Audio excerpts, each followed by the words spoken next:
गरुडगमन तव चरणकमलमिह मनसि लसतु मम नित्यम्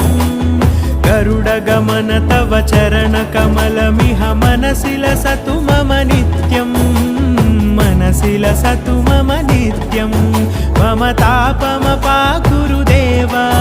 मम पापमपाकुरुदेव मम तापमपाकुरुदेव